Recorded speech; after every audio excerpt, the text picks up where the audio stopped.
Raviteja Karthik ఘట్టమని eagle చిత్రం first day బ్రహ్మాండంగా పూర్తి చేసుకుంది.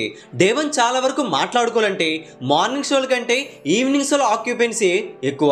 ఇక్కడ మరొక విశేషం ఏంటంటే ఈ సినిమాకి భారీగా రేటింగ్లు చాలా వరకు రాలేదు. రేటింగ్స్ 1.5 వరకు కూడా ఇచ్చారు కొందరు. సినిమా ఈగల్ చిత్రం పబ్లిక్ బ్లాక్ బాస్టర్ హిట్ అని చెబుతున్నారు టీం అయితే. డే 1 ప్రపంచవ్యాప్తంగా అలానే జరిగింది కూడా. సినిమా పబ్లిక్ నచ్చింది.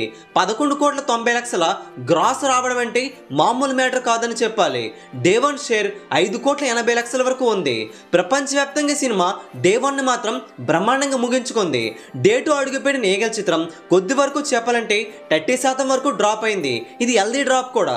ఎందుకంటే సినిమా భారీగా డ్రాప్ అయితే సొంతం చేసుకోలేదు. మళ్ళీ విశేషం ఏంటంటే సినిమా ఈవినింగ్ షోలకు వచ్చేసరికి పుంజుకుంది. మార్నింగ్ షోల కంటే ఈవినింగ్ షోల ఆక్యుపెన్సీ ఎక్కువగా ఉంటుంది. డే 2 కూడా అదే జరిగింది. డే 2 ఈగల్ చిత్రం బాక్స్ ఆఫీస్ దగ్గర 6.5 కోట్ల నుండి 7 కోట్ల వరకు గ్రాస్ అయితే వెళ్ళింది. సినిమా బాక్స్ ఆఫీస్ దగ్గర ఇలా 2 రోజుల్లోనే 19 కోట్ల వరకు గ్రాస్ అయితే టచ్ చేసుకుంటుంది. సినిమా బాక్స్ ఆఫీస్ దగ్గర హిట్ కావాలంటే 40 కోట్ల గ్రాస్ అయితే అందుకోవాలి. సినిమా 2 రోజుల్లోనే దాదాపుగా సగం వసూలు అయితే రికవరీ చేసుకున్నట్లయింది. సినిమా 2 రోజుల్లో షేర్ లెక్కలు మరికొద్ది గంటలోనే బయటికి రాబోతున్నాయి. రాగానే మరొక వీడియో ద్వారా తెలియజేస్తాం.